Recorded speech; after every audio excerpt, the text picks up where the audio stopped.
Good morning, students. Welcome to Learners Academy.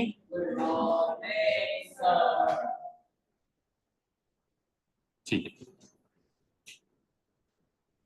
Okay. So the topic you can see on your screen is test paper on real numbers. So in this section, in today's class, we are going to discuss the small, tiny सा real numbers का test paper जो कल हमने किया, जो आपने आधे घंटे में ही कर दिया, 1 घंटे का पेपर, ठीक है, कर दिया था. जितना आ रहा था, नहीं आ रहा था उसकी तो फिर बात ही नहीं है. ओके, सो हम स्टार्ट करेंगे क्वेश्चन नंबर 1 से, नहीं क्योंकि ये इंपॉर्टेंट क्वेश्चन है, इसको लास्ट में लेंगे. ठीक है, मतलब पूरे टेस्ट पेपर में हमने कहा था ना, prove that root 2 is irrational, root 3 is irrational, ये सबसे इंपॉर्टेंट क्वेश्चन है. तो सेम उसी पैटर्न पे रूट 7 इरेशनल, उसको डिटेल में देखेंगे. पहले जो दूसरे क्वेश्चन से उनको देख लें फटाफट से. चलो लेट्स सी. क्वेश्चन नंबर 2 अगर मुझे करना है रूट 3 माइनस रूट 2 को अगर इरेशनल प्रूव करना है, दो ऑप्शंस थे, तो कैसे करेंगे? क्वेश्चन क्या है बोलो? Root 3 minus root 2, root 3 minus root 2 को अगर मुझे इरेशनल प्रूव करना है, रूट 3 माइनस रूट 2, इस नंबर को अगर मुझे इरेशनल प्रूव करना है तो कैसे करेंगे? बताया था क्लास में, ठीक है, बताया था. पहले हम इस नंबर को क्या मान लेंगे कि ये रैशनल है. तो अगर लेट्स से मैंने इस नंबर को रैशनल मान लिया, सो इसका मतलब इसको मैं पी बाई क्यू की फॉर्म में लिख सकता हूं. वो स्टेप्स सारे आ जाएंगे copy paste. Let the number B rational, उसको पी बाई क्यू की फॉर्म में लिख दिया. पी बाई क्यू की फॉर्म में लिखने के बाद जरूर मान लेंगे कि प्राइम नहीं है. इनको के कॉमन फैक्टर से काट के हमने इनको प्राइम बना दिया. That means a by d की फॉर्म बना दी. वेयर जहां पे क्या होंगे? इंटीजर्स.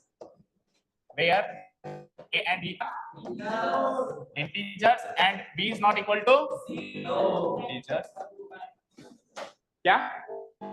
तो को-प्राइम्स वाले दर्ज से को प्रूव ही नहीं करते तो को-प्राइम ना भी लिखे तो चलेगा. इंटीजर्स तो होंगे, को-प्राइम नंबर्स भी इंटीजर्स होते हैं ना. अब अगर आप को-प्राइम्स लिख दोगे तो भी चलेगा. और यहाँ पे इस वाले क्वेश्चन में को-प्राइम वाले लॉजिक से इसको प्रूव नहीं करते हैं ना, तो किसी और लॉजिक से प्रूव करते हैं तो वो लिखने की जरूरत नहीं है. लिख दोगे तो गलत भी नहीं है. Are integers and B is not equal to 0. ठीक है, अब क्या करते हैं? हाँ बोलो. टी और क्यू को मान लोगे तो भी चलेगा, इस क्वेश्चन में तो चलेगा, लेकिन prove that root 7 is irrational में नहीं चलेगा, क्योंकि इस क्वेश्चन में एक्चुअली को-प्राइम नॉन को-प्राइम वाला लॉजिक यूज ही नहीं करेंगे. उसको प्रूव करने के लिए कोई दूसरा लॉजिक यूज करेंगे. तो इसीलिए अगर आप इसको पी और पी बाई क्यू की फॉर्म में छोड़ के इन्हीं को को-प्राइम मान लो तो भी चलेगा, ए बाई बी में कन्वर्ट कर दो उसको को-प्राइम मान लो तो भी चलेगा, दोनों चलेंगे. क्लियर है? यानी आप क्वेश्चन पी बाई क्यू में भी सॉल्व कर सकते हो और ए बाई बी में भी सॉल्व कर सकते हो. अब फिर क्या करते हैं? स्क्वायरिंग बोथ साइड्स करते हैं क्या? बोलो. नहीं करते हैं. पहले इन दोनों में से किसी एक को उधर भेजेंगे, आइसोलेट करेंगे. कल बताया था ना, 2 गंदी मछली है, एक को उस कमरे में भेजूंगा फिर दूसरे कान भरूंगा. बताया था नहीं बताया था? 2 गंदी मछलियां, 2 इरेशनल नंबर्स का कॉम्बिनेशन अलजेब्रा है, तो पहले एक को आरएचएस में भेजूंगा, उसके बाद स्क्वायरिंग करूंगा. ठीक है, सो माइनस रूट 2 को उधर भेज दूं तो क्या बनेगा? Root 3 equal to let's say A by B वाली फॉर्म ले लूं, तो A by B plus root 2 बनेगा. माइनस रूट 2 उधर जाएगा तो क्या बनेगा? Plus root 2. अब इस पोजीशन पे मैं स्क्वायरिंग बोथ साइड्स कर सकता हूं लाइक दिस. तो स्क्वायर करते हैं, रूट 3 का स्क्वायर, और इसको पहले थोड़ा सा सॉल्व कर देता हूं मैं. रुको एक मिनट, पहले थोड़ा सॉल्व करो फिर स्क्वायरिंग बोथ साइड्स करो. रूट 3 इक्वल टू, बोलो बी को एलसीएम ले लूंगा, सो ए प्लस बी इंटू रूट 2 क्या होता है? बी रूट 2 या रूट 2 टाइम्स बी, कैसे भी लिखो. डन. अब करो इस पोजीशन पे squaring both sides. So root का स्क्वायर 3, बी का स्क्वायर, और यहाँ पे लग जाएगा इस a प्लस रूट 2 बी का होल स्क्वायर. होल स्क्वायर करना आता है, a प्लस बी का whole square, a square plus 2ab plus b square. So a का स्क्वायर रूट 2 b का स्क्वायर, रूट 2 का स्क्वायर 2, और b का स्क्वायर, और 2ab भी तो करोगे, a square plus b square plus 2ab. 2ab मतलब 2 into this, so 2 into a into root 2 b क्या होगा? 2 इंटू रूट 2 पहले कर लो, ab, 2 रूट 2 ab. बोलो समझ आया? क्लियर है? यहाँ तो कोई डाउट? नो. अब क्या करते हैं आगे बताओ. अब इस पूरी इक्वेशन में एक ही इरेशनल वैल्यू है, वो है रूट 2. बाकी सब रैशनल है। 3 rational, a square rational, b square rational, 2 rational, a rational, b rational, सब रैशनल है। केवल और केवल √2 इरेशनल है, तो उसको आइसोलेट करेंगे, इसको एक साइड रखेंगे, बाकी सबको दूसरी साइड भेजेंगे। सो इस क्वांटिटी में से मुझे √2 को आइसोलेट करना है, तो बोलो क्या स्ट्रेटेजी रहेगी? इसको अलग करना है, बाकी सबको उधर भेजना है। सो पहले b स्क्वायर को भेजूं, तो इसके आगे यहाँ देखो, पहले मैंने b स्क्वायर को उधर भेजा तो क्या बन गया ये 3b स्क्वायर। क्या बचा यहाँ पे बोलो? a square plus 2b square plus 2√2 ab। अब किस किस को उधर भेजोगे? a स्क्वायर 2b स्क्वायर, इन दोनों को भेज दूं। सो 3b स्क्वायर तो यहाँ ऑलरेडी है, a स्क्वायर इधर आएगा तो minus a square, 2b square इधर आएगा तो माइनस 2b स्क्वायर, उधर क्या बचा? 2√2 ab बचा। बोलो यहाँ तक कोई डाउट? No doubt. अब क्या भेजना है? √2 रखना है, बाकी सब भेजना था। सो 2 और ab ये दोनों मल्टीप्लाई हो रहे हैं इसके साथ, तो इधर आगे क्या आ जाएंगे? डिवाइड। सो एक तरीके से ऐसे मानो कि ये मैंने यहां से ये 2 को हटा दिया, ab को हटा दिया, और ये दोनों आ गए यहाँ पे, आ गए लाइक दिस 2ab। तो हो गया ना √2 आइसोलेट? हो गया। प्रोसेस समझ आया? पहले 2 इरेशनल नंबर्स का कॉम्बिनेशन था, किसी एक को दूसरी साइड भेज के स्क्वायरिंग बोथ साइड्स करें, उसमें क्या हो जाएगा? एक इरेशनल क्वांटिटी रह जाएगी, बाकी सब रैशनल, और फिर उसको आइसोलेट करें। आइसोलेट करने का मतलब है या तो एलएचएस में छोड़ दें और सबको आरएचएस में भेज दें, या आरएचएस में छोड़ के सबको एलएचएस में दें। लेट्स से मैंने आरएचएस में रख के सबको इधर ले आया। अब ये क्वांटिटी एक रैशनल क्वांटिटी है, यस और नो? क्यों? क्योंकि a और b इंटीजर्स थे, तो किसी इंटीजर का स्क्वायर करके 3 से गुना करके, किसी इंटीजर का स्क्वायर उसमें माइनस करके, फिर किसी उस इंटीजर को 2 से गुना करके फिर माइनस कर दो, कुल मिला के सब इंटीजर ही आएगा। जैसे कोई भी इंटीजर सोचो, a ले लिया मैंने लेट्स से 1 और b ले लिया मैंने 2। अब 2 का स्क्वायर 4, 4 3 जा 12, माइनस a का स्क्वायर 1 का स्क्वायर 1, b क्या लिया था 2, 2 का स्क्वायर 2, 4, 4 2 जा 8। इसको सॉल्व करूंगा क्या आएगा? 12 में से 1 11, 11 में से 8 के 3, इंटीजर ही आया। तो कुल मिला के कुछ भी a और b ले लो, ऊपर वाली क्वांटिटी इंटीजर आएगी, और a और b इंटीजर है, वो वहां लिखा हुआ है मैंने, a और b इंटीजर है लिखा हुआ है। और नीचे भी करो, डिवाइडेड बाय 2ab। a क्या लिया था 1, b क्या लिया था 2, सो 2 into 1 into 2 क्या होता है 4। सो 3/4 रैशनल नंबर है या नहीं है p/q की फॉर्म में? सो ये क्वांटिटी रैशनल नंबर है, जबकि √2 तो इरेशनल है, जबकि √2 तो क्या है? इरेशनल। सो एक रैशनल क्वांटिटी इरेशनल के बराबर आ गई। ऐसा कब होता है? जब मेरा पहला अजम्पशन रॉन्ग था। पहला अजम्पशन जो मैंने इसको मान लिया था कि भैया आप रैशनल हो, इससे हाथ जोड़ के माफी मांगेंगे कि भैया गलती हो गई, आप तो इरेशनल। समझ गए? स्टार्टिंग में हमने इसको रैशनल मान के p/q की फॉर्म में कन्वर्ट किया, कन्वर्ट करते हम यहाँ पे आए, तो यहाँ आते आते हमको पता चला कि यार ये तो √2 की वैल्यू ही एक रैशनल वैल्यू दे रहा है, √2 की वैल्यू रैशनल वैल्यू नहीं हो सकती। क्लियर है क्या? ठीक है, ठीक है। सो प्रूव हो जाएगा कि √3 माइनस √2 इज एन एरर। वो एक लास्ट लाइन कॉपी पेस्ट तो करनी है कि this contradiction has arisen from our wrong assumption that √3 minus √2 is rational, hence √3 minus √2 is an irrational number। ठीक है, ओके। बोलो कोई डाउट? ये वाला अटेम्प्ट किया था या अगला वाला अटेम्प्ट किया था? ओके, अगला वाला और आसान है क्योंकि इसमें 2 इरेशनल है, इसमें एक ही इरेशनल है, तो आइसोलेट करना आसान है। 2 को भेज दो उधर और बल्ले बल्ले एक ही स्टेप में हो जाएगा, एक ही स्टेप में। 3 नंबर के सारे 15 है ना, 15 डिवाइडेड बाय 5, लास्ट वाला तो वैसे भी ऑप्शनल था। तो ये वाला बहुत आसान है। ये वाला आसान कैसे बोलो? हम इसमें जस्ट क्या करेंगे, 2 को उधर, पहले तो इसको रैशनल मान लेंगे जैसे पहले माना था कि 2 + √2 को हमने क्या माना? रैशनल माना। रैशनल माना तो वही p/q की फॉर्म में चेंज कर सकते हैं एंड देन a/b की फॉर्म में भी चेंज कर सकते हैं। तो अब √2 को आइसोलेट कर दो सिंपली। √2 को आइसोलेट करोगे तो √2 इधर और 2 को उधर भेज दो, तो a/b - 2। फिर आगे बोलो, a/b - 2 को सॉल्व करेंगे, b को एलसीएम ले लूं मैं, सो √2 की वैल्यू हो जाएगी a - 2b divided by b। बस, इसमें तो स्क्वायरिंग करने की भी जरूरत नहीं है। √2 एक रैशनल वैल्यू है और a - 2b divided by b एक रैशनल वैल्यू है। कॉन्ट्राडिक्शन आ गया, यानी कि जो हमने 2 + √2 को रैशनल माना था वही गलत था। 2 + √2 तो क्या है? एक रैशनल नहीं है, क्या है वो? इरैशनल। क्लियर है क्या? तो ये ज्यादा आसान था, और एग्जाम में भी अगर दो में से एक ऑप्शन आता है तो यही अटेम्प्ट करना है। हाँ, a प्लस क्या a बाई बी माइनस 2 इतना लिख दिया, इसके आगे ये वाली स्टेप सॉल्व नहीं करी तो गलत है, थोड़ा बहुत मार्क्स कटेंगे उसके। हाँ,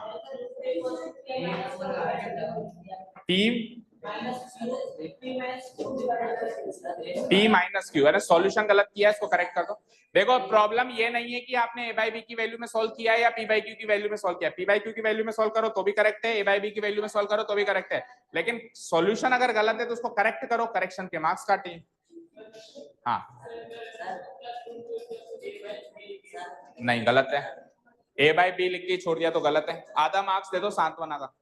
हाँ, गलत है तो कुछ भी नहीं है, तो खाली है, खाली काट दो पूरा। हाँ, इरेशनल मानना ही नहीं है, इरेशनल तो वो है, रैशनल मानना है, गलत है। हाँ, क्या टू, एक मिनट,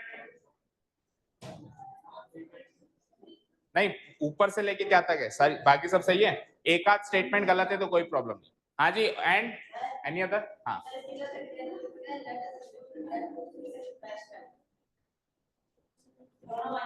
दोनों ही मान लिए, इरेशनल वाली लाइन काटिए, नहीं इरेशनल वाली लाइन गलत है ना, उसको काटो और उसके मार्क्स कटेंगे, ठीक है। हाँ जी, चलेंगे आगे। तो ये बड़ा ही कॉमन क्वेश्चन है जो 100%, मतलब इन शुरू के 4 क्वेश्चंस में से 100% एक क्वेश्चन आएगा ही आएगा बोर्ड एग्जाम्स में, मैं क्या कोई नहीं रोक सकता। 1 2 3, इन 3 में से एक क्वेश्चन का आना, बस ये आ गया तो थोड़ा कम वेटेज में आ जाएगा, ऊपर वाला आ गया तो थोड़ा ज्यादा वेटेज में आ जाएगा। तो रूट 7 को अभी पेंडिंग छोड़ो, बिल्कुल एट द लास्ट देखेंगे। अब ये सारे कैलकुलेटिव क्वेश्चंस हैं, ये तो फटाफट हो जाएंगे,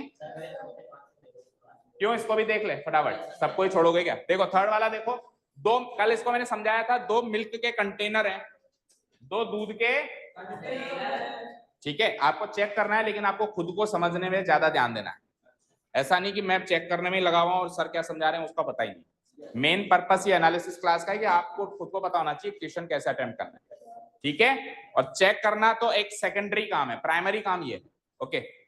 सो 2 मिल्क के कंटेनर्स हैं, एक है 398 लीटर का, दूसरा है ड्रम मान लो, कोई बाल्टी मान लो, एक 398 लीटर की बाल्टी है, एक 436 लीटर, दोनों में दूध है, ठीक है, इतना इतना दूध है, ये जितना दे रखा है। अब आपको इन दोनों में से दूध खाली करना है तीसरी बाल्टी में या तीसरे कंटेनर में करना है, तो एक ड्रम या एक जग ले हुए आप, एक नाप का एक जग आता है, जैसे 1 लीटर का, 2 लीटर का, 5 लीटर का, उस नाप का जग लोगे, डालोगे, इसमें से भी डालोगे, उसमें इसमें निकालोगे, उसमें डालोगे, ऐसे करोगे।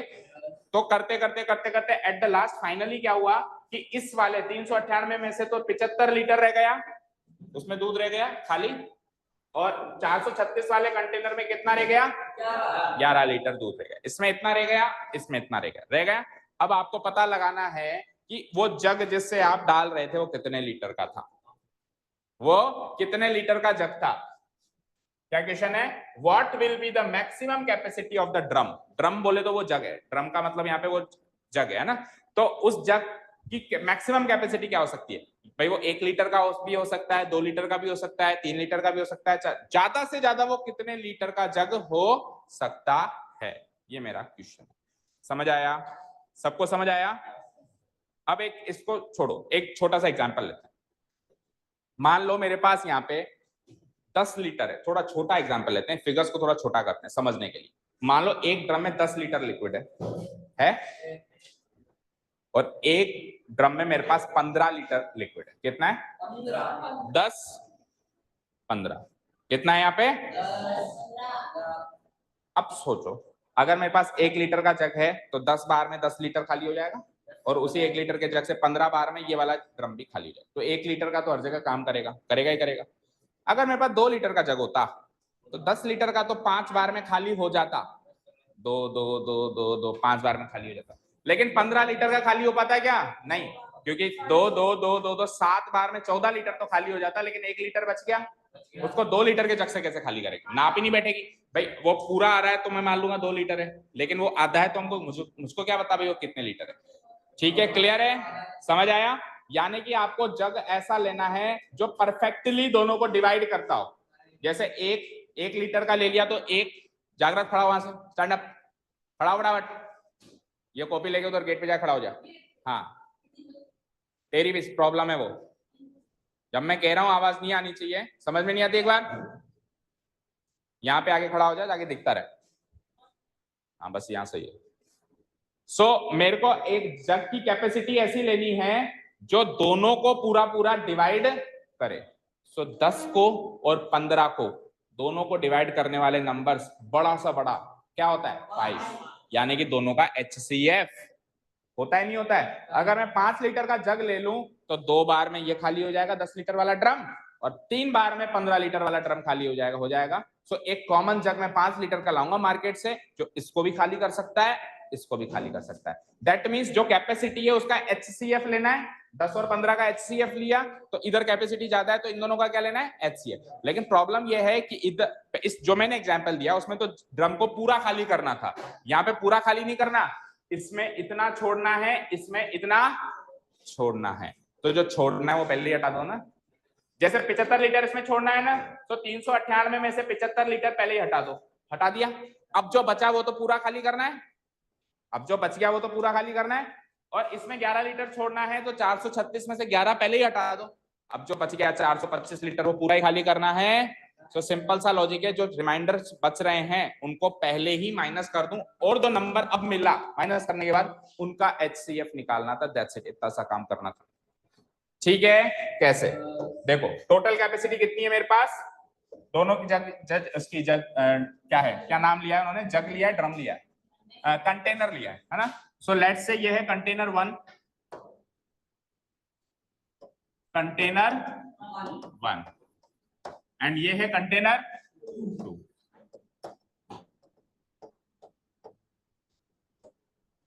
Container 1 and container 2। So total capacity लिखता हूं मैं यहाँ पे, टोटल कैपेसिटी कितनी,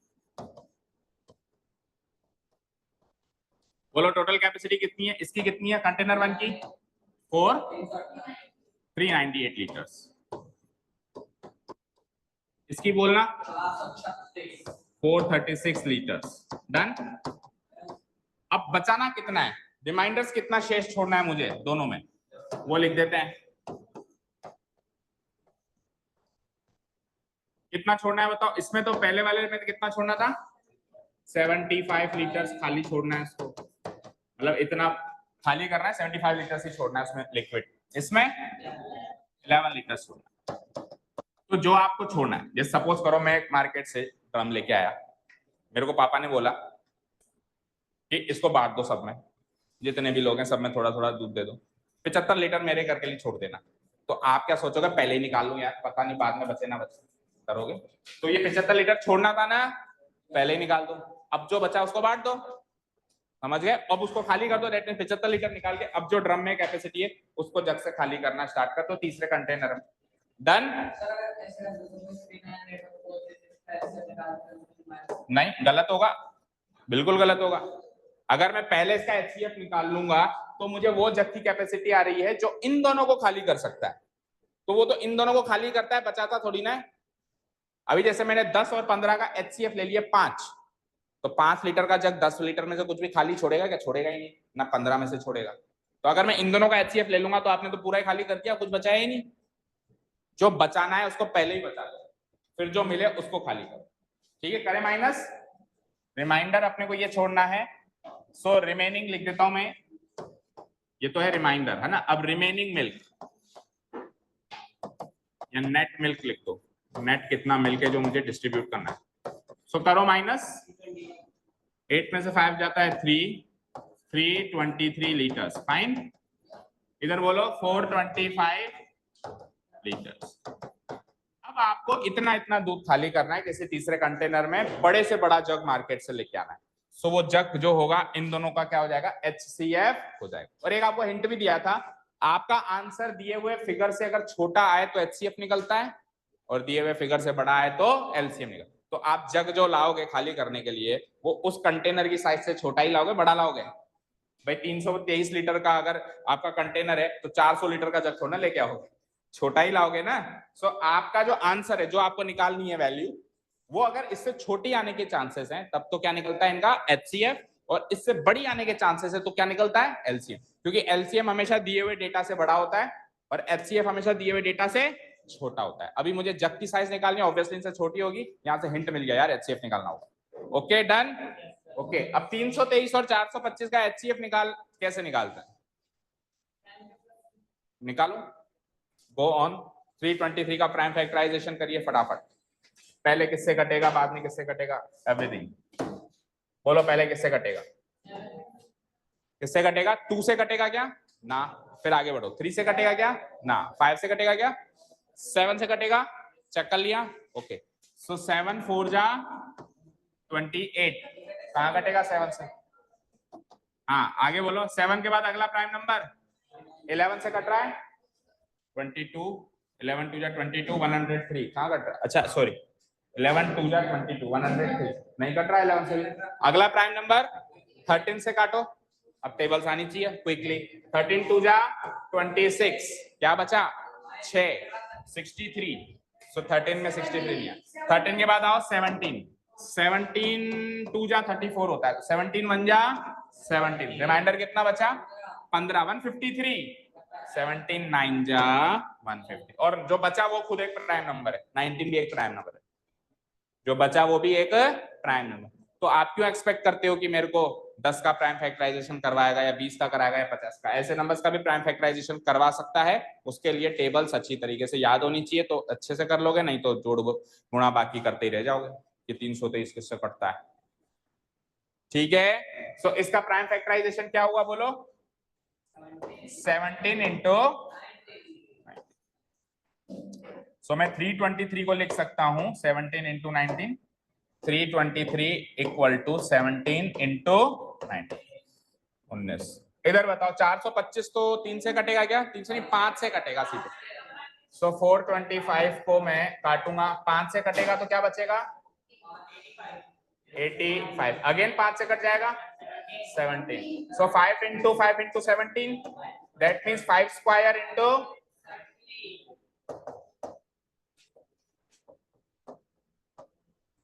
ये आपस में क्यों बात करने लग जाते हो? उधर चल कोने में, यहाँ से क्लास से बाहर होकर जितनी भी बात करनी है आपस में कर लेना। अभी आपस में मेरे को कोई भी बात करता हुआ नहीं दिखाई देना चाहिए, या यहाँ से यहाँ कम्युनिकेशन होनी चाहिए, यहाँ से यहाँ नहीं होनी चाहिए। ठीक है सो 5 स्क्वायर इंटू 17। इसका प्राइम फैक्टराइजेशन है 17 इंटू 19, इसका प्राइम फैक्टराइजेशन है 5 स्क्वायर इंटू 17। कॉमन फैक्टर क्या निकला? यानी 17 लीटर का जग लाओगे जब जाके पार पड़ेगी। एचसीएफ क्या है दोनों का? 7। एचसीएफ कैसे निकालते हैं? कॉमन फैक्टर, और कॉमन फैक्टर की लोवेस्ट पावर। कॉमन फैक्टर की कौन सी पावर? तो इसकी पावर भी यहाँ पे 1 है, इसकी पावर भी यहाँ पे 1 है, तो लोवेस्ट पावर 1 ही मानी जाएगी। सो इन दोनों का एचसीएफ में निकाल लूंगा। एचसीएफ ऑफ क्या क्या नंबर थे? 323 कॉमा ये क्या था? 425 क्या आया?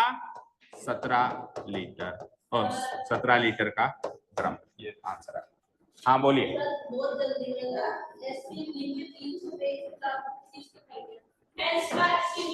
323 और 425 का एचसीएफ कर गया, मतलब इतना तो सोच लिया उसने कि माइनस करना है, तो एचसीएफ 17 आ गया। तो देने पड़ेंगे मार्क्स फिर, तो पूरे मत दो, प्रोसेस नहीं फॉलो किया ना ये तो वो तो टीप के किया है फिर कहीं नहीं, मतलब फिर रोहित कितना विश्वास है, तो फिर 2.5 मार्क्स दे दो 3 में से।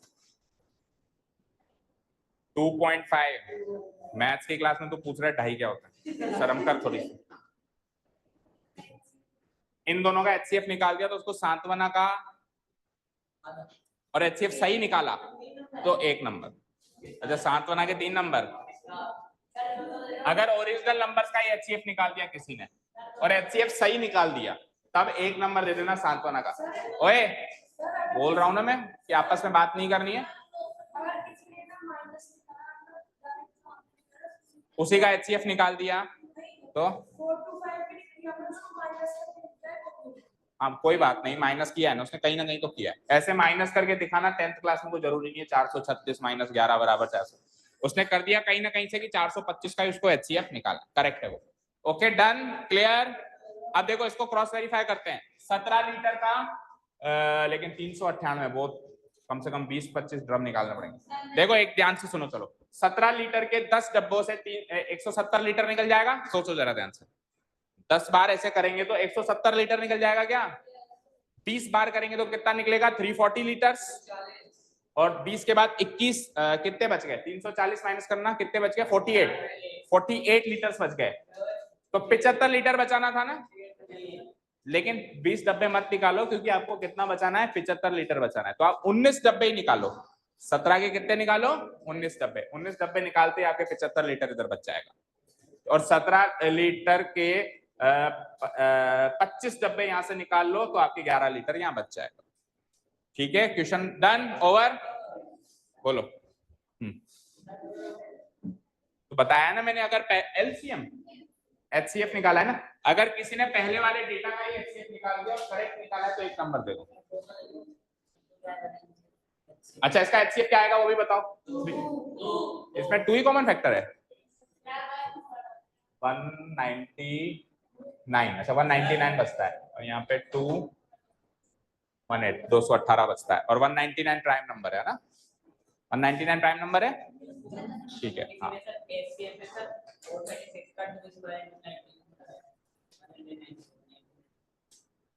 436 का। अगर किसी ने इन दोनों का एचसीएफ निकाला है तो पहली बात तो गलत निकाला है, इनका निकालना है, इनका निकालना है। अगर किसी ने इसका एचसीएफ निकालने की कोशिश करी और कोशिश में सफल होकर उसने एचसीएफ करेक्ट निकाल दिया है तो उसको एक नंबर। एचसीएफ करेक्ट निकल गया, दोनों का निकल गया। हाँ तो एक। हाँ जी चलो, चले नेक्स्ट क्वेश्चन पे। Question number 4। एचसीएफ निकालना है सिंपली 4। अच्छा एचसीएफ नहीं निकालना है, 2 नंबर्स गिवन है, इनका एचसीएफ निकालना है, लेकिन इनका एलसीएम गिवन है। 2 नंबर्स का एलसीएम गिवन है तो उन्हीं 2 नंबर्स का एचसीएफ क्या होता है ये निकालना सीखा था। 4 लाइन में खत्म हो जाता है। एक्चुअली आपको इनका एचसीएफ प्रोसेस से नहीं निकालना है, आपको रिलेशनशिप यूज करके इनका एचसीएफ निकालना है। कैसे करते हैं देखो, हमको 2 नंबर जो गिवन है वो है, 2 नंबर्स को लेट से मैं ए और बी मान लूं। 2 नंबर्स को लेट से मैं ए और बी मान लूं। बोलो क्या क्या गिवन है 2 नंबर्स? क्या बोलो? पहला नंबर, दूसरा, ये है 2 नंबर्स गिवन। इनका क्या गिवन है? एलसीएम या एचसीएफ? इनका एलसीएम गिवन है। कितना गिवन है? LCM of A and B. या तो नंबर्स लिखो या ए एंड बी लिखो। क्या लिखे? 476 ये गिवन है। और पूछा क्या है? इन्हीं दोनों का ये पूछा है। ये क्वेश्चन सेट हो गया। 2 नंबर गिवन है, उन दोनों का एलसीएम गिवन है, इन दोनों का एचसीएफ पूछ लिया। ये क्वेश्चन है। सो रिलेशनशिप क्या कहती है बताओ एलसीएम एचसीएफ के बीच में? 2 नंबर का प्रोडक्ट बराबर होता है उन दोनों नंबर के एलसीएम और उन दोनों नंबर के एचसीएफ के प्रोडक्ट के इक्वल। ए की वैल्यू क्या है? ए की वैल्यू क्या है? बी की वैल्यू क्या है? इन दोनों के एलसीएम की वैल्यू क्या है? और एचसीएफ की वैल्यू मुझे निकालनी है। HCF of A and B मुझे, यानी ये क्वांटिटी निकालनी है और 3 क्वांटिटी से 1 2 3 क्वांटिटीज गिवन है। सो इस क्वांटिटी को निकालने के लिए इसको इसके नीचे ले आऊंगा। So HCF of A and B will be equal to 429 multiplied by क्या है? 47619 डिवाइडेड बाय क्या आएगा? 4761। इससे ये कटा, बचा क्या? आंसर। वेरी इजी भाई। कोई भी दुनिया में 2 नंबर हैं, पॉजिटिव इंटीजर्स होने चाहिए, उनका प्रोडक्ट, उनका गुणनफल उन्हीं के एलसीएम और एचसीएफ के प्रोडक्ट से मैच करता है। सो इसका एलसीएम गिवन है, ये 2 नंबर गिवन है, केवल एचसीएफ मिसिंग है। तो 1 2 3 4 में से कोई भी 3 चीजें मिसिंग गिवन हो और एक चीज मिसिंग हो तो इस रिलेशनशिप को यूज करके निकाला जा सकता है। बस इसको इसके नीचे ले आओ। तो ये एक तरीके से पहले भी कर सकते थे, पहली स्टेप में भी चाहो तो काट सकते हो। एचसीएफ की वैल्यू क्या आ गई? सीधे ही 429। हाँ नहीं, 0, स्पेसिफिकली 0 दोस्तों, क्योंकि क्वेश्चन में साफ साफ रिलेशनशिप पूछ रहा है आपसे। एचसीएफ निकालते हो या नहीं निकालते हो ये नहीं पूछ रहा है, उसको बिल्कुल 0 दो। साफ साफ बताया था क्लास में यार कि अगर एलसीएम गिवन और एचसीएफ पूछे और एचसीएफ गिवन और एलसीएम पूछे तो आपको एक्चुअली एलसीएम एचसीएफ नहीं निकालना, आपको ये रिलेशनशिप यूज करनी है, दिस वन, ये रिलेशनशिप यूज करनी है। इसमें चार चीजें हैं, 1 2 3 4, इन चार में से 3 चीजें गिवन हो गई, 1 2 3, ये चौथी चीजें तो पूछी है, वैल्यूज पुटअप करके आपको रिलेशनशिप यूज करके आंसर निकाल। क्लियर है? जिसने रिलेशनशिप यूज करके किया उसको 3 नंबर, अदरवाइज 0। ठीक है, क्लियर है? चले नेक्स्ट क्वेश्चन पे। इसका सेकंड पार्ट क्या था? ये वाला अटेम्प्ट किया था किसी ने? किया था, ओके। पूरा ने यही किया था। 15 to the power n, n कोई भी नेचुरल नंबर लगा दो, जैसे 15 की पावर 1, 15 की पावर 2, 3, तो कुछ भी पावर लगा दो, कुछ भी पावर लगा दो, क्या उस नंबर के एंड में कभी 0 आ सकता है क्या? ऐसा सवाल है। आ सकता है। जैसे 15 की पावर 1 15, एंड में 5 आया। 15 का स्क्वायर 225, एंड में अगेन 5 आया। 15 का क्यूब इज 3775, 225 इंटू 3775, वापस 5 आया। सो इसका मतलब क्लियर है कि 15 की तो कोई भी पावर लगाओ, एंड में 5 आता है। एंड में क्या आता है? 5 आता है, 0 तो नहीं आता है। अच्छा, इसको हम कैसे लिखेंगे? पढ़ाओ पढ़ाओ पढ़ाओ पढ़ाओ उस गेट पे, जल्दी जल्दी जल्दी, तू चुप हो जा। हाँ चलो फटाफट सर, मुंह बंद करने का यही तरीका है मेरे पास। Okay, so 15 to the power n, 15 to the power n को चेक करना है। तू नेता है, बोला है ना आपस में बात नहीं करनी है, और तू भी नेता है। 15 टू द पावर n को बोलो क्या लिख सकते हैं हम? 3 इंटू 5 की पावर, और उसको फर्दर क्या लिख सकते हैं हम? ऐसे लिख सकते हैं। अब 0 लाने के लिए 2 और 5 का कॉम्बिनेशन चाहिए होता है। किस किस का? 2 और 5। ये तो 3 और 5 का है। सो इसके एंड में 0 नहीं आ सकता। अगर 2 और 5 का कॉम्बिनेशन आ जाए, मान लो 1 2 भी और एक्स्ट्रा आ जाता, तो भी 0 एंड में मिल जाता, क्योंकि 2 इंटू 5 10 होता है, 0 एंड में मिलता है। यानी किसी भी नंबर के एंड में 0 लाने के लिए उसके प्राइम फैक्टर्स में 2 और 5 का होना कंपलसरी है। केवल 2 है तो भी 0 नहीं ला सकते, केवल 5 है तो भी नहीं 0 ला सकते, दोनों होना कंपलसरी। सो 5 तो मिल गया लेकिन 2 नहीं मिला। एक्स्ट्रा कुछ मिल जाए उसकी कोई दिक्कत नहीं, जैसे एक्स्ट्रा में 3 मिल गया उसकी कोई दिक्कत नहीं है, लेकिन 2 और 5 तो मिलना ही चाहिए। सो नहीं मिला तो इसको हम कैसे लिखेंगे? Here here here the prime factorized form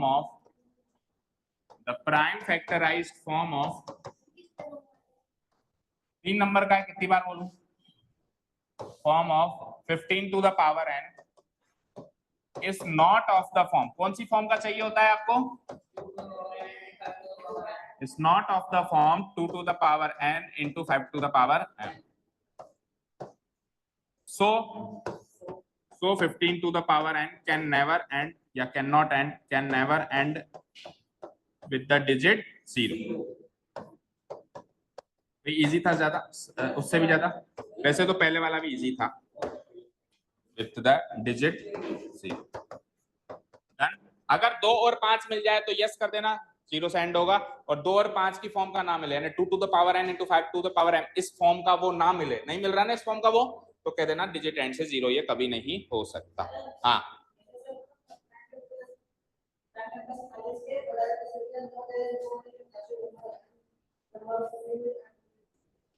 अच्छा, तो आंसर तो करेक्ट है ना? 2 मार्क्स दे दो 3 में से, पूरा एक्सप्लेनेशन नहीं, तो 1.5 मार्क्स दे दो और निकाल ले कमियां। अभी मैं वापस चेक करूंगा, चिंता मत करो, सबकी कॉपियां। ठीक है, ये केवल इसलिए है, ये कॉपी डिस्ट्रीब्यूशन का भी एक बहुत बड़ा बेनिफिट है। आप जब किसी दूसरी कॉपी में देखते हैं कि ये गलतियां कर रहा है, तो आप खुद भी वो गलती करने से बचते हैं कि यार ये गलती मुझसे भी हो सकती थी। समझ गए? आप 10 तरीके के आंसर्स देखते हैं ना, तो आपको पता चलता है कि सबसे अप्रोप्रिएट आंसर कैसे लिखते हैं, कैसे लिखते हैं, कौन सा गलत होता है लिखना, कौन सा सही होता है। ठीक है, क्लियर है? इसका भी एक बेनिफिट है, और आप आपके सीनियर से जाके पूछो इस चीज का उनको कितना बेनिफिट मिला। ठीक है, ओके। नेक्स्ट देखो, यूक्लिड डिवीजन एल्गोरिथम से तो आपको एचसीएफ करना सिखाया ही नहीं था, इसीलिए ऑप्शन दिया था, सो सबने सेकंड वाला यूज किया है। फटाफट से बताओ, 3 नंबर है मेरे पास, है ना। पहला नंबर क्या है 6, दूसरा नंबर क्या है 73, 72, ओके, आगे 120, ठीक है। सो तीनों का प्राइम फैक्टराइजेशन फॉर्म लिखना है। इसका प्राइम फैक्टराइजेशन फॉर्म होगा 2 into 3। 72 का बोलो 2 into 2 क्यूब into, और 120 का बोलो 2 क्यूब into 3 into 5, ये होगा। चलो एलसीएम निकालें, पहले दोनों चीजें निकालनी है ना। फाइंड द कहां गया, find the LCM and HCF, दोनों चीजें निकालनी है। तो पहले एलसीएम निकाल लो, एलसीएम ऑफ 672 एंड 120 ये निकालना है, और फिर देन आपको एचसीएफ भी निकालना है 672 120। जिनको नहीं पता कैसे निकालते हैं ध्यान से देखो, ये बड़ा ही बेसिक क्वेश्चन है। एलसीएम निकालने के लिए सारे फैक्टर्स लेने, एचसीएफ निकालने के लिए कॉमन फैक्टर्स लेते हैं। सो सारे ले लो, 2 3 2 3 5, तो सारे लूंगा तो 2 3 5 आएंगे। बोलो सारे लूंगा तो कौन कौन से फैक्टर्स आएंगे, 2 3 और 5, 2 3 5 सारे ले लिए। अब इसके पास 2 और 3 है, इसके पास भी 2 और 3 है, इसके पास 2 3 और 5 है, तो सारे लेने हैं, सबको कंबाइन करके लेना है। तो क्या लूंगा 2 3 5, इसमें सबके आ गए। और कॉमन फैक्टर्स लो एचसीएफ में, यानी कि जो तीनों में कॉमन है। सो 2 इसमें भी है, 3 इसमें भी है, तो कॉमन फैक्टर्स क्या हो गए 2 और 3। अब पावर्स लेते हैं, एलसीएम में बड़ी पावर, एचसीएफ में छोटी। सो 2 की बड़ी से बड़ी पावर क्या है 3, 3 की क्या 6 नहीं, गलत है, आप इसमें जोड़ दिया, इन दोनों को जोड़ना नहीं है, कंपेयर करना है बस। जैसे 2 की पावर 3 है, 2 की पावर 3 है, तो बड़ी पावर 3 मानी जाएगी, ठीक है, जोड़ना नहीं है, ठीक है। 3 की सबसे बड़ी पावर 2, और 5 की तो एक ही है, तो एक ही पावर होगी, इसको सॉल्व कर दो। 2 क्यूब यानी 8 into 9 into 5, 8 5 जा 40, 9 जा 360, ठीक है, ये तो आ गया एलसीएम। अब एचसीएफ में छोटी से छोटी पावर लो, तो 2, छोटी छोटी पावर 6 है, अच्छा छोटी छोटी पावर 1 आ रही है, और 3 की पावर, हाँ तो ठीक है, छोटी छोटी पावर 1, आंसर है 6। सो एचसीएफ 6, एलसीएम 360। एलसीएम गलत है तो दोनों डेड नंबर के, 3 नंबर का है, तो ये गलत है तो डेड नंबर, एक गलत है एक सही है, तो डेड नंबर दे दो, डेड नंबर कत्ता ही नहीं लिखेगा, बाकी आंसर्स करेक्ट है क्या। सो 2 नंबर दे दो, प्रेजेंटेशन का 1 नंबर काटो। लास्ट क्वेश्चन पे चले,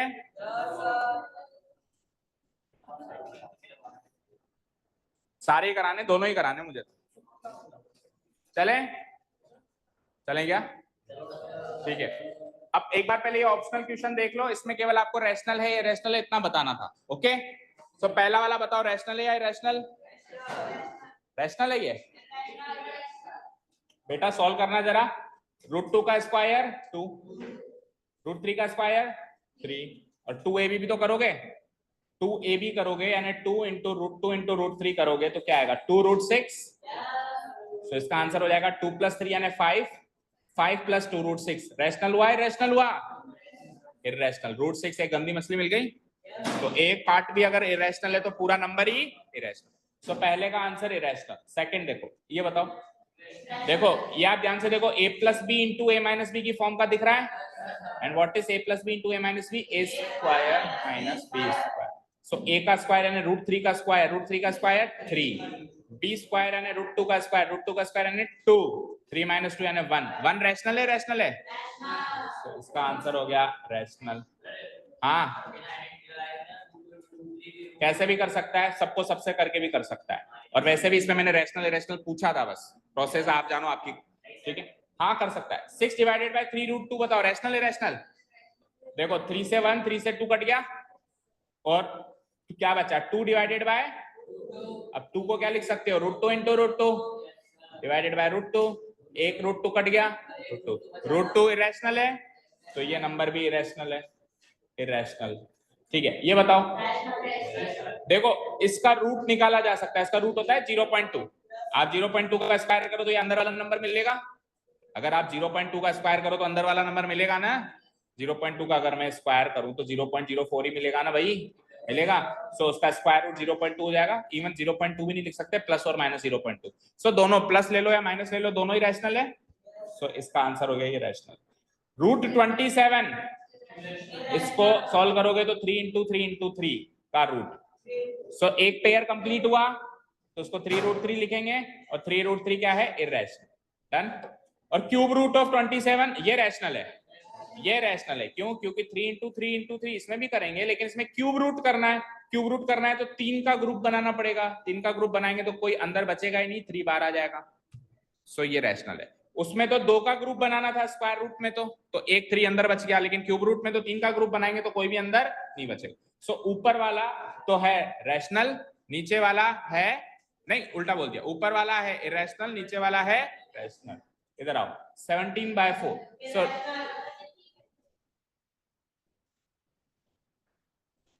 हाँ कर लो कर लो। ये चर्चित की कॉपी है क्या?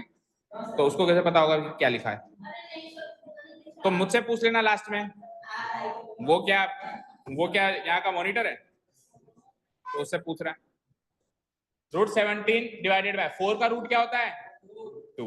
सो रूट 17/2 हुआ ज्यादा से ज्यादा, तो 2। अब चुप हो जा। अब 2 रैशनल है लेकिन रूट 17 इरेशनल है, तो ओवरऑल आंसर क्या आएगा? इरेशनल। अच्छा जी ये बताओ, 0.4 का रूट, ऐसा कोई नंबर, ऐसा कोई रैशनल नंबर नहीं है जिसका स्क्वायर करके 0.4 लाया जा सके। बोलो, ऐसा कोई रैशनल नंबर है नहीं जिसका स्क्वायर करके 0.4 लाया जा सके, नहीं है ना। अगर आप 0.2 का स्क्वायर करोगे तो 0.4 नहीं आएगा, ये वाला नंबर आएगा, ये आएगा, इधर वाला आएगा, वो नहीं आएगा। तो 0.4 का स्क्वायर रूट करेंगे तो कोई रैशनल वैल्यू नहीं मिल सकती। और अगर फर्दर देखना है तो इसको ऐसे लिख सकते हैं, 4/10 का रूट, बोलो। और 4/10 का रूट जब अपन करेंगे तो 4 का रूट तो 2 होता है, लेकिन रूट 10 को रूट 10 ही लिखना पड़ेगा। सो इससे भी देख सकते हो ये इरेशनल नंबर है। समझ गए? नेक्स्ट बताओ। अब देखो डेसिमल एक्सपेंशन, बार वाले नंबर सारे रैशनल होते हैं, जो टर्मिनेट हो गए, स्टॉप हो गए, वो भी रैशनल होते हैं, जो चलते जा रहे हैं लेकिन इस पे बार नहीं लगाया जा सके, जो चलते जा रहे हैं लेकिन उस पे बार नहीं लगाया जा सके, वो कैसे होते हैं? तो ये बताओ, उस पे बार लगा सकते हैं? लगा सकते हैं, ये भी रैशनल है। सुनना ध्यान से, 9672424041 इसके आगे डॉट डॉट डॉट लगा हुआ है, तो डॉट डॉट डॉट लगा हुआ है, तो ये का यही पैटर्न फिर से क्यों नहीं रिपीट हो सकता? अलग पता है कब माना जाता है? 9th क्लास के सारे कॉन्सेप्ट भूल चुके हो आप। अलग पता है कब माना जाता है? जब नंबर कुछ ऐसा हो, 39 पॉइंट, जैसे 967 है तो मैं लिख दूं 967, फिर मैं लिख दूं 9667, फिर मैं लिख दूं 9667, फिर मैं लिख दूं 9 4 टाइम्स 6 7 और डॉट डॉट डॉट लगा दूं, तो अब क्या आएगा? 9 5 टाइम्स 6 7, फिर क्या आएगा? 9 6 टाइम्स 6 7। इसमें बार नहीं लगाया जा सकता। जिसमें ऐसा पैटर्न बन रहा हो, जिसमें नहीं बन रहा हो, उसमें बार लगाया जा सकता है। मैं अज्यूम करूंगा कि यही वैल्यू वापस रिपीट होगी, और ये भी रैशनल है। तो एक नंबर गया आप तो 15 में से 16 की उम्मीद खत्म। सही कर रखा, वाह। तो ये भी रैशनल है, यानी कि तीनों के तीनों बच गए। ठीक है, तीनों के तीनों ही रैशनल। लास्ट बोलो। देखो 2.5 को क्या लिखोगे? 25/10। और 3.5 के ऊपर बार को कैसे चेंज करते हैं? देखो 35 में से 3 गया तो 32, और 5 एक नंबर के ऊपर बार है तो 9, तो इसको 32/9 लिख सकते हैं। इसको फर्दर सॉल्व करके 9 × 25 ऊपर ले जाओ, और 10 × 32 नीचे ले जाओ। 5 2 जा, 5 5 जा, इससे ज्यादा कट नहीं रहा, 5 9 जा 45 एंड 64। तो रैशनल है, और इतना भी करने की जरूरत नहीं है। आप ध्यान से देखो, ये एक रैशनल नंबर है क्या? क्यों नहीं है? 2.5 रैशनल नहीं है? और बार वाले नंबर अभी अभी मैंने कहा रैशनल होते हैं। रैशनल को रैशनल से डिवाइड करके रैशनल ही आता है, कुछ भी कर लो। कोई भी दुनिया का रैशनल नंबर सोचो, उसको किसी दूसरे रैशनल नंबर से डिवाइड करो, तो रैशनल को रैशनल से डिवाइड करके सभी, सर 2 मिनट 5 मिनट और लगेगी, 2 मिनट मान लो। रैशनल को रैशनल से डिवाइड करके कभी इरेशनल नंबर नहीं लगा सकते, हमेशा कैसा आएगा? रैशनल नंबर ही आएगा। सो आप डायरेक्टली कह के भी कह सकते थे कि रैशनल है, सोल्व ना करके देखते तो भी। चले फाइनल क्लास की।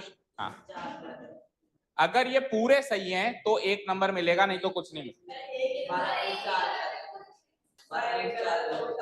मैं क्या कह रहा हूं, अगर पूरे सही हैं तो एक नंबर दे दो, नहीं तो कुछ भी नहीं देना, 0 देना है। ये एक्स्ट्रा ट्यूशन था, ये ऑप्शनल था, अगर आप पूरे कर दोगे तो एक बोनस मार्क्स था, अगर एक भी गलत है तो बोनस नहीं है। ठीक है, अब आ जाओ पहले क्वेश्चन पे जल्दी से, मोस्ट इंपोर्टेंट ऑफ ऑल, जो कि आएगा 4 नंबर का, 3 का आए, मतलब एग्जाम में 4 नंबर का आ सकता है। हाँ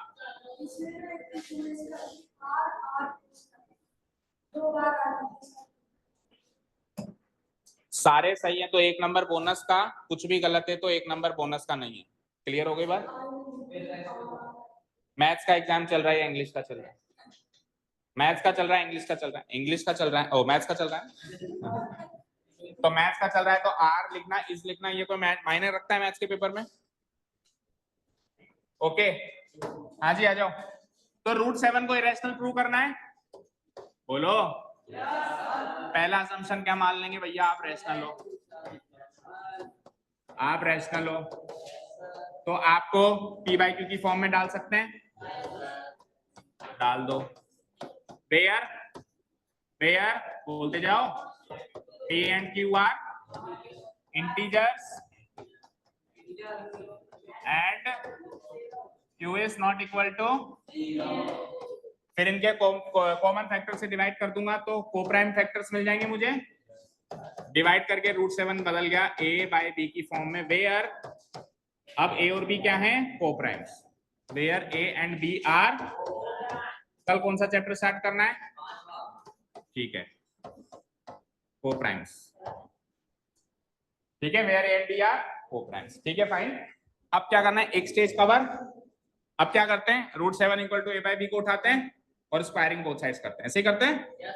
सो √7 इक्वल टू a/b उठा लिया, स्क्वायरिंग बोथ साइड्स करो, √7 का स्क्वायर a का स्क्वायर b का स्क्वायर, नेक्स्ट स्टेप में b स्क्वायर को इधर 7 को इधर, तो b स्क्वायर की वैल्यू a स्क्वायर बाय 7। यहां से क्या प्रूव होता है कि 7 divides a square, 7 divides a square, 7 a square को पूरा पूरा काट रहा है, और थ्योरम को यूज करके क्या लिख सकते हैं, 7 डिवाइड्स a। कितने 3-4 क्वेश्चन तो कर लिए इस पैटर्न पे हमने, ठीक है, 7 डिवाइड्स a पे छोड़ दो उसको। ये हो गया सेकंड स्टेज पूरी, यहाँ पे third and the final stage. 7 जो है a स्क्वायर को पूरा पूरा काट रहा है, तो मैं a स्क्वायर डिवाइडेड बाय 7 को कोई तीसरा नंबर c के, a स्क्वायर नहीं sorry a divided by 7 a को काट रहा है ना पूरा पूरा, सो a डिवाइडेड बाय 7 को मैं कोई तीसरा इंटीजर c कह सकता हूं, where c is any integer, c is any positive integer. Done, अब इसका भी कर दो स्क्वायरिंग बोथ साइड्स। सो एक का स्क्वायर 7 का स्क्वायर 7 into 7 लिख दूं, और c का स्क्वायर c स्क्वायर। इसको इक्वेशन नंबर 1 मान लूंगा, किसको किसको, इसको, इस पार्ट को मैं इक्वेशन नंबर 1 मान लूं। सो a स्क्वायर बाय 7 की वैल्यू देखो क्या आ रही है, बोलो, a स्क्वायर बाय 7 की value b square divided by नीचे क्या है, equal to from equation done. इसका मतलब है 7 डिवाइड्स b स्क्वायर,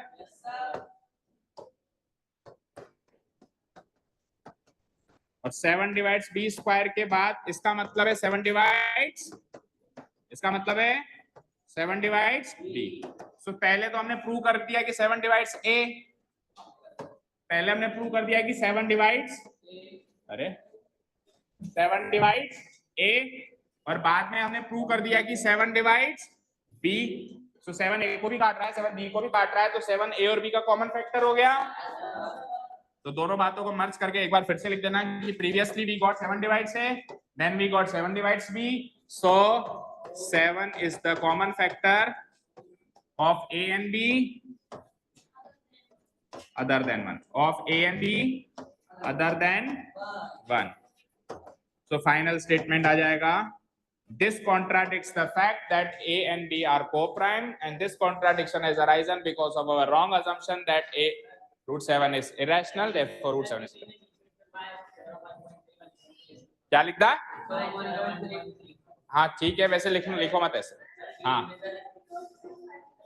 p और q को, p और q का स्क्वायर नहीं करना, गलत है, वो a और b का करना है, यानी उसने p और q से सॉल्व किया, a और b से सॉल्व नहीं किया। सो आप उसको 2 नंबर दो, 1 नंबर काटो। हाँ टोटल करके वापस दे दो मुझे शीट सारी की सारी, इधर रख दो, इधर रख दो, कोई बात तो काटो उसको सही करो और जितने करेक्शन है उसके मार्क्स काटो। Okay thank you so much for listening to us, have a nice day, keep learning and bye bye. इधर रखो।